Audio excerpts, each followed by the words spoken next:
Let me tell you a little story about a quaint little town. Everybody's up and nobody's down. Well, the smiles are big and the houses are bigger. People's beliefs have so much bigger.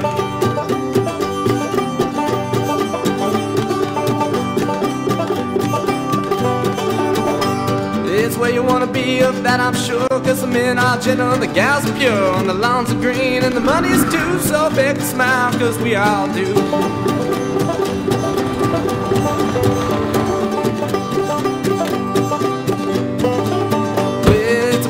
God, watch mighty close. I could go for days, but I sound for both. So listen up, I'll tell you the good word on behalf of the town. Welcome to Bedford.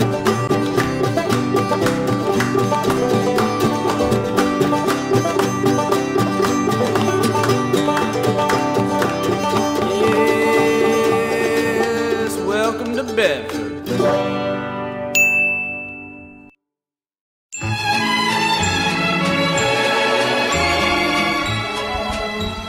Greetings and salutations, friends. Mr. Bedford here. It's been some time since we last spoke, and there have been a myriad of changes to our flourishing town.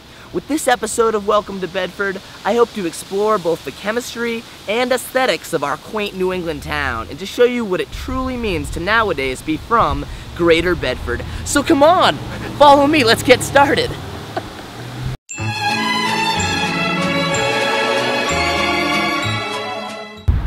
One of the most palpable changes in our blooming town in recent years has been the opening of the Copper Door.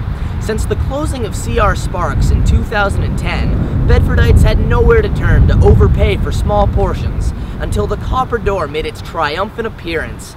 The town has been very receptive to both the food and the theme of this dining institution. Polls have showed that fancy, element-themed restaurants are growing in popularity. While the name the Copper Door was finally settled on, there were very strong cases made for both the magnesium porch and the argon curtains.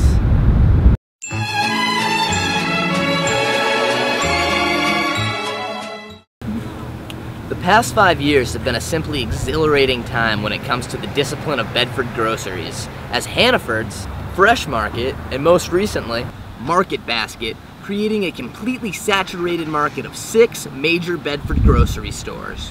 Market Basket, located on the hallowed grounds of Bedford Golfland, is able to differentiate itself with fresh sandwiches in a store kept at a crisp 43 degrees at all times.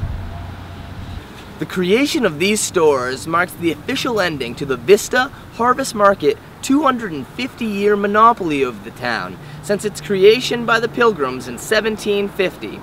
Harvest Market is still a heavily utilized store amongst residents who reside closer to the store than to other grocery establishments, creating a powerful radius of 1/8 of a mile of loyal customers.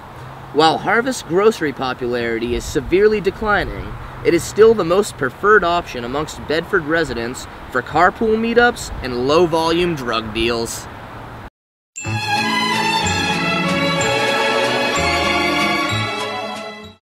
After 2 genuine Mexican restaurants, Cancun and Casablanca, both failed at this location, Shorty's has made a glorious return to its original spot.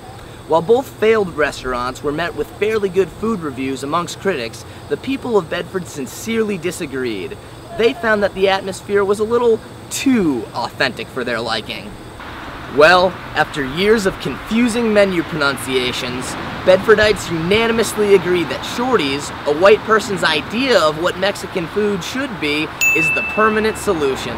So hamburgers and french fries it is after all, just with free chips first.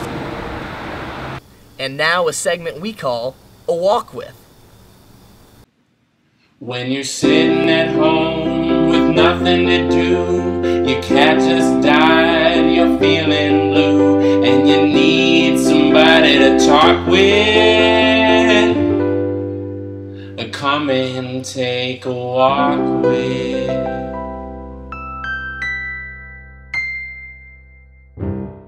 Hello, and allow me to introduce myself. My name is Bruce Wetman, and I am the proprietor of a family-owned, faith-based drywalling company serving over 3 counties in the greater Bedford area. Wetman Drywall, resurrecting your sheetrock since 2003, in the year of our Lord. Now, take a walk with me as I give you a guided tour of a place very near and dear to my heart, and the focal point of Bedford's pastoral roots, which date back to the early 18th century. Come on!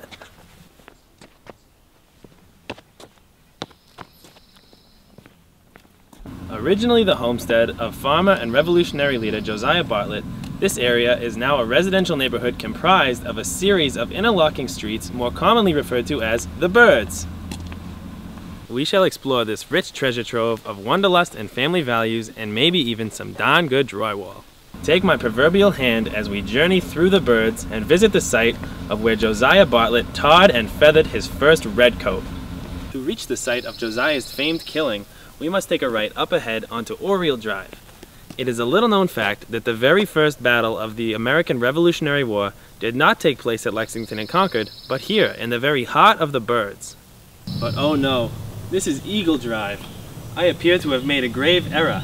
I must have confused my cardinal directions again. Oh no, cardinal. That's just another bird. I do this every time. I'm so lost. Oh goodness, where am I? Oh, and there's Big Bird. And there's the Birdman.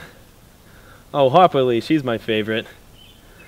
Ah!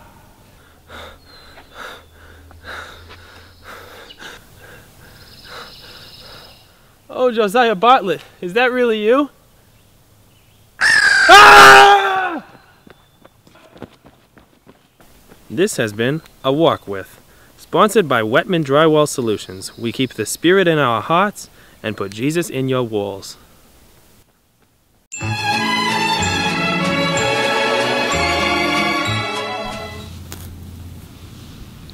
Despite the recession, social life in the greater Bedford area is simply booming. Behind me is the Manchester Country Club, a beautiful 18-hole course established in 1923. The club consists of over 300 high-end members, the type of people who tend to throw checks at strip clubs and donate iTunes gift cards to the homeless.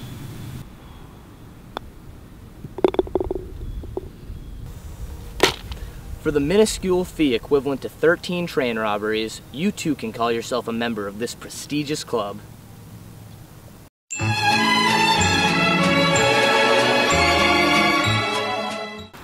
The Riddlebrook basketball courts feature the first ever fence sponsored by Mexicans in hopes of keeping out the ruffians from Golfstown.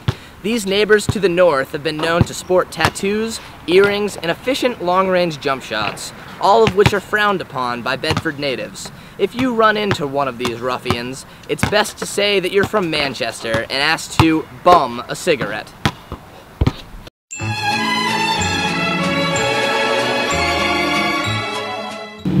Are you a young adult hoping to develop the daily habits of a 28-year-old drug-addicted single mother? Boy, do I have the place for you. The common statement that there's nothing to do in the greater Bedford area came to a screeching halt in 2011 when the hip new dance club Drink was born. Drink, catering to both under and over 21-year-old crowds, gives both teens and adventurous parents a place to let loose. And why stop there? Drink is truly the club so nice, they made it twice. Allow me to introduce Club Manch Vegas, a replica of Drink conveniently located within spitting distance of it. Now, your nightlife options are truly unlimited, so guys, round up your best gal and get ready for an unforgettable night of dubstep and finger banging. And as grandmother used to say, there's nothing quite like the taste of chlamydia at dusk.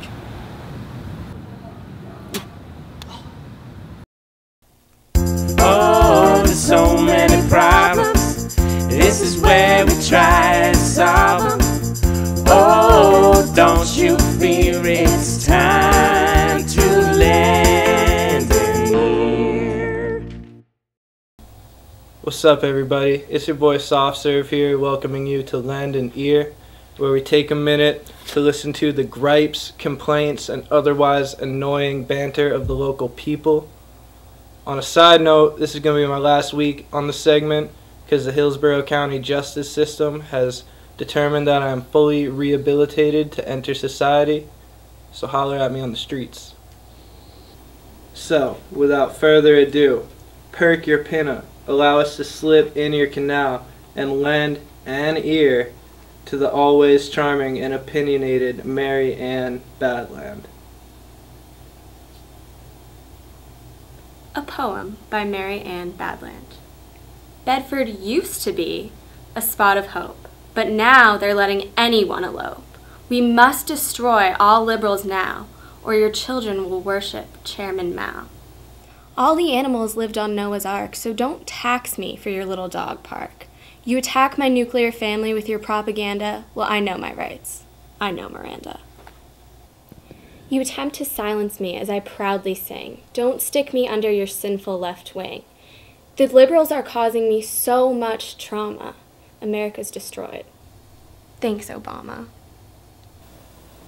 So here's part of Lend an Ear we call Probe the Lobe. Probe the lobe! Where Mary Ann answers your burning questions from home. Laura Q from Bedford wants you to react to the following ideas without using real words. Federal government. Ugh. Liberal media. Ugh. Medical marijuana. Ugh. Birth control.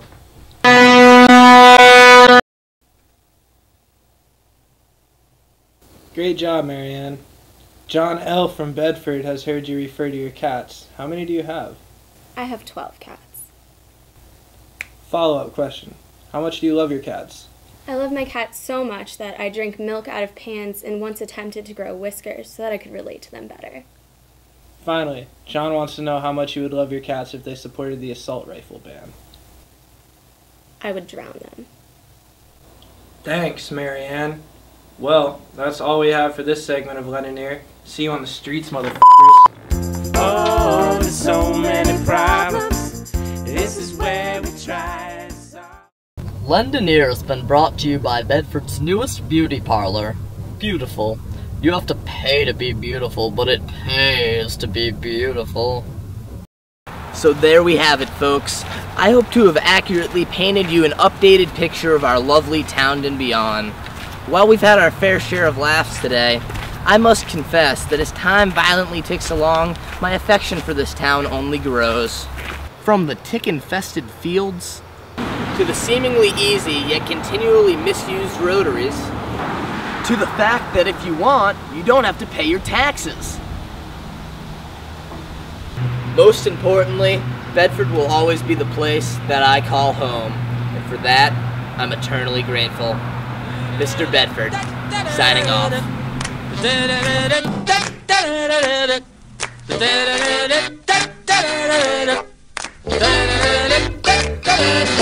Jackie Wilson said, it was written to you. Kind of love you got, knock me off my feet. Let it all hang out. Oh, let it all hang out. Yeah, you know, I'm so wired up. Don't need no coffee in my cup. Let it all hang out. Let it all hang out. Watch this.